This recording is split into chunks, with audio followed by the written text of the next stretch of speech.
So ಯಾವುದು ಈ ಸೂರ್ಯಕಾಂತ್ ಅವರ ಹೆಸರನ್ನ ಹೇಳಿದ್ರಲ್ಲ, ಈ ಸೂರ್ಯಕಾಂತ್ ಮನೆಯ ಮುಂಭಾಗದಲ್ಲೇ ನಮ್ಮ ಪ್ರತಿನಿಧಿ ದತ್ತಾತ್ರೇಯ ಇದ್ದಾರೆ, ಜೊತೆಗೆ ಅವ್ರ ಜೊತೆಗೆ ಜನರು ಕೂಡ ಇದ್ದಾರೆ. ಇದೆಷ್ಟರ ಮಟ್ಟಿಗೆ ಸರಿ, ಇದರ ಹಿಂದಿರುವಂಥ ಸತ್ಯಾಸತ್ಯತೆ ಎಷ್ಟು, ಅದ್ರ ಬಗ್ಗೆ ಮಾತಾಡೋಣ. ಸೂರ್ಯಕಾಂತ್ ಗೋವಿನ ಅವ್ರನ್ನ ಇಟ್ಕೊಂಡೇನೆ ರಾಹುಲ್ ಗಾಂಧಿ ಮಾತಾಡ್ತಾ ಇದ್ರು. ಯಾವ ರೀತಿ ವೋಟ್ ಚೋರಿ ಆಗಿದೆ ಅನ್ನೋದ್ರ ಬಗ್ಗೆ ಹೇಳ್ತಾ ಇದ್ರು. 12 ಜನರ ಹೆಸರುಗಳು ಹೆಂಗೆ ಡಿಲೀಟ್ ಆಯಿತು,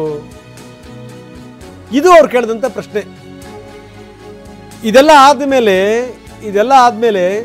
ರಾಹುಲ್ ಗಾಂಧಿ ಮಾತಾಡಿದ್ರು. ರಾಹುಲ್ ಗಾಂಧಿ ಮಾತಾಡ್ತಿರೋದು ಮಾತ್ರ ಅಲ್ಲ, ಸೂರ್ಯಕಾಂತ್ ಕೂಡ ಮಾತಾಡಿದ್ರು. ನನ್ನ ಹೆಸರು ಇದ್ದಕ್ಕಿದ್ದಂಗೆ ಡಿಲೀಟ್ ಆಯಿತು, ಅದರ ಜೊತೆಗೆ 12 ಜನರ ಹೆಸರುಗಳು ಕೂಡ ಡಿಲೀಟ್ ಆಯಿತು ಅನ್ನುವಂಥದ್ದು ಒಂದು. ಗೋದಾಬಾಯಿ ಕೂಡ ಮಾತಾಡಿದ್ರು.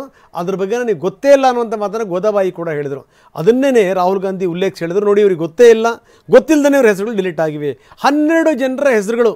ಬನ್ನಿ, ನಮ್ಮ ಪ್ರತಿನಿಧಿ ದತ್ತಾತ್ರೇಯ ಈಗ ಅಲ್ಲೇ ಇದ್ದಾರೆ, ಸ್ಥಳದಲ್ಲೇ ಇದ್ದಾರೆ. ಜೊತೆಗೇನು ಅಂದರೆ ಯಾರ್ಯಾರ ಹೆಸರುಗಳು ಡಿಲೀಟ್ ಆಗಿತ್ತು ಏನು ಎತ್ತ ಅಂತ ಆ ಜನಗಳು ಕೂಡ ಅವ್ರ ಜೊತೆಗಿದ್ದಾರೆ. Dattatreya, over to you. ಏನು ನಡೀತಾ ಇದೆ? ರಂಗನಾಥ್, ನಿಜಕ್ಕೂ ಏನು ಇವತ್ತು ರಾಹುಲ್ ಗಾಂಧಿ ಅವರು ಏನು ಸುದ್ದಿಗೋಷ್ಠಿ ನಡೆಸಿ ಏನು ಬಾಂಬ್ ಸಿಡಿಸಿದ್ರು. ಆಳಂದ ಕ್ಷೇತ್ರದಲ್ಲಿ ಕಳೆದ 2023ರ ಏನು ಚುನಾವಣೆ ಸಂದರ್ಭ ನಡೆದಂಥ ಮತಗಳತನ ಏನಿತ್ತು, ಆ ಮತಗಳತನವನ್ನು ಇವತ್ತು ಬಹಿರಂಗ ಮಾಡಿರ್ತಕ್ಕಂಥದ್ದು. ಮತ್ತು ಅವತ್ತೇನಾಗಿತ್ತು ಅನ್ನೋದು ಅಂದರೆ ಆಳಂದ ಕ್ಷೇತ್ರದ ಸರಸಂಬ ಗ್ರಾಮದ ಸೂರ್ಯಕಾಂತ್ ಅನ್ನೋರ ಹೆಸರಿನಲ್ಲಿ ಸುಮಾರು 12 ಜನರ ಓಟನ್ನು ಡಿಲೀಟ್ ಮಾಡಿಸಿರ್ತಕ್ಕಂಥದ್ದು. ಮತ್ತು ಅದು ಫಾರ್ಮ್ ನಂಬರ್ 7 ಬಳಸಿ ಮತದಾರರಿಗೆ ಗೊತ್ತೇ ಇಲ್ಲದಿರೋ ಹಾಗೆ 12 ಜನರ ಓಟನ್ನು ಡಿಲೀಟ್ ಮಾಡಿಸುವಂಥ ಕೆಲಸ ಮಾಡಲಾಗುತ್ತೆ. ತಕ್ಷಣವೇ ಏನು ಅಲರ್ಟ್ ಆದಂಥ ಏನು ವೋಟರ್ಸ್ ಇದ್ದರು ಅವರು ಬಿ ಆರ್ ಪಾಟೀಲ್ರ ಬಳಿ ಹೋಗ್ತಾರೆ.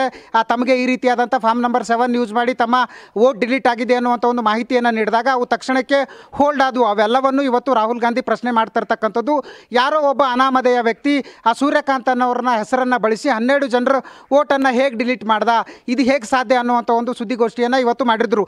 ಖುದ್ದು ನಾನು ಆಳಂದ ಕ್ಷೇತ್ರದ ಸರಸಂಬ ಗ್ರಾಮದಲ್ಲಿದ್ದೀನಿ. ಆ ಸರಸಂಬ ಗ್ರಾಮದ ಏನು 12 ಜನ ಇದ್ದಾರೆ ಅವ್ರು ನಮ್ಮ ಜೊತೆ ಇದ್ದಾರೆ. ಯಾರು ಸೂರ್ಯಕಾಂತ್ ಅನ್ನೋರ ಹೆಸರನ್ನು ಬಳಸ್ಕೊಂಡು ಈ ಒಂದು ವೋಟ್ ಡಿಲೀಟ್ ಆದವು, ಆ ಮತದಾರರು ನಮ್ಮ ಜೊತೆ ಇದ್ದಾರೆ. ಅವ್ರು ಏನು ಹೇಳ್ತಾರೆ ಮತ್ತು ಯಾವೆಲ್ಲ ಘಟನೆಗಳು ಅವತ್ತಾದವು ಅಂತ. ನಿಮ್ಮ ಹೆಸರು ಏನು, ಮೊದಲಿಗೆ ನಿಮ್ಗೆ ವೋಟ್ ಡಿಲೀಟ್ ಆಗಿದ್ದು ಯಾವಾಗ ಗೊತ್ತಾಯಿತು ಅಂತ? ಸರ್, ನನ್ನ ಹೆಸರು ನೋಡ್ತೀನಿ. ನನಗೆ ವೋಟ್ ಡಿಲೀಟ್ ಆಗೋದು ವೋಟಿಂಗ್ ಹಾಕೋದು 2 ದಿನ ಆಯಿತು ಸರ್. 2 ದಿನ ಇರೋನು ಗೊತ್ತಾಗೋದು ಸರ್ ವೋಟಿಂಗ್ ಡಿಲೀಟ್ ಆಗ್ಯದ. ನಾವು ನೀವೇನು ಮಾಡಿದ್ರಿ ಅವಾಗ? ನಾನು ಮಾಡಿಲ್ಲ ಸರ್. 2 ದಿನ ಹೋಗೋಣ ಗೊತ್ತಾಯ್ತು. ಯಾರಿಗೆ ಹೇಳಿದ್ರಿ? ಬಂದು ಕಾರ್ಯಕರ್ತರಿಗೆ ಪಿ ಆರ್ ಪಾಟೀಲ್ದ ಮನೆಗಳು ಹೇಳ ಅವಾಗೇ ಗೊತ್ತಾಯ್ತು. ನಮ್ಮ ಜೊತೆ ಇನ್ನೊಬ್ರು ಇದ್ದಾರೆ. ನಿಮ್ಗೆ ಯಾವಾಗ ಗೊತ್ತಾಯ್ತು ನಿಮ್ಮ ವೋಟ್ ಡಿಲೀಟ್ ಆಗಿದ್ದು, ಯಾರು ಮಾಡಿಸಿದ್ದೆ ಅಂತ ಗೊತ್ತಾಯ್ತು? ನಮಗೆ ಗೊತ್ತಾಯಿತು, 2 ದಿವಸ ವೋಟಿಂಗ್ ಇತ್ತು, ಗೊತ್ತಾಯಿತು. ಆಮೇಲೆ ವೋಟಿಂಗ್ ಲಿಸ್ಟ್ ನೋಡಿದ್ರೆ ನಮ್ಮ ಹೆಸರು ಇದ್ದಿದ್ದಿಲ್ಲ. ನಾವು ಮತ್ತೆ ಬಿ ಆರ್ ಪಾಟೀಲ್ ಅವರಿಗೆ ಹೇಳೋಣ, ಮತ್ತು ನಮಗೆ ಇದು ಆಯಿತು, ವೋಟಿಂಗ್ ಹಾಕಿದ್ವಿ ಆ ದಿವಸ ಮಧ್ಯಾಹ್ನ. ಅಲ್ಲ, ನಿಮ್ಮ ವೋಟ್ ಯಾರು ಡಿಲೀಟ್ ಮಾಡಿಸಿದ್ರು ಗೊತ್ತಾಗಿಲ್ಲ. ಯಾರು ಮಾಡ್ರೆ ಅದು ಗೊತ್ತಾಗಿಲ್ಲ. ಅಲ್ಲ, ನೀವೇನಾರು ಡಿಲೀಟ್ ಮಾಡಿ ಅಂತ ಹೇಳಿದ್ರೆ? ಇಲ್ಲ, ಹೇಳಿಲ್ಲ, ಏನು ಹೇಳಿಲ್ಲ. ಹಾಂ, ಅಲ್ಲ, ಯಾಕೆ ಈ ರೀತಿ ಆಯ್ತು? ಯಾಕಾಯ್ತು ಅದು ನಮಗೆ ಗೊತ್ತಿಲ್ಲ. ನಾವು ವೋಟಿಂಗ್ ಲಿಸ್ಟ್ ನೋಡಿದ್ಮೇಲೆ ಗೊತ್ತಾಯಿತು. 1-2 ದಿವಸ ಏನಾಯಿತು ವೋಟಿಂಗುದು, ಆಮೇಲೆ ಗೊತ್ತಾಯಿತು. ಅಲ್ಲ, ನೀವು ಸೂರ್ಯಕಾಂತ್ ಅವ್ರಿಗೆ ಏನಾರು ಹೇಳಿದ್ರೆ ನಿಮ್ಮ ವೋಟ್? ಇಲ್ಲ, ಏನೂ ಹೇಳಿಲ್ಲ. ಅವರು ನಿಮ್ಗೇನು ಕೇಳಿಲ್ಲ? ಇಲ್ಲ, ಕೇಳಿಲ್ಲ, ಭೇಟಿನೇ ಆಗಿಲ್ಲ. ಬಟ್ ವೋಟ್ ಡಿಲೀಟ್ ಆಯಿತು. ವೋಟ್ ಡಿಲೀಟ್ ಆಯಿತು. ಓಕೆ, ನಮ್ಮ ಜೊತೆ ಗ್ರಾಮಸ್ಥರಿದ್ದಾರೆ. ಅವ್ರು ಏನು ಹೇಳ್ತಾರೆ, ಅವತ್ತೇನಾಯಿತು ಅನ್ನೋದ್ರ ಕೇಳೋಣ. ಸರ್, ಈಗ 2023 ಎಲೆಕ್ಷನಲ್ಲಿ ಸೂರ್ಯಕಾಂತ್ ಅವ್ರ ಹೆಸರಲ್ಲಿ 12 ಜನರು ವೋಟ್ ಡಿಲೀಟ್ ಆದವು, ಒಬ್ಬರು ಎಪಿಕ್ ಐಡಿಯಲ್ಲಿ.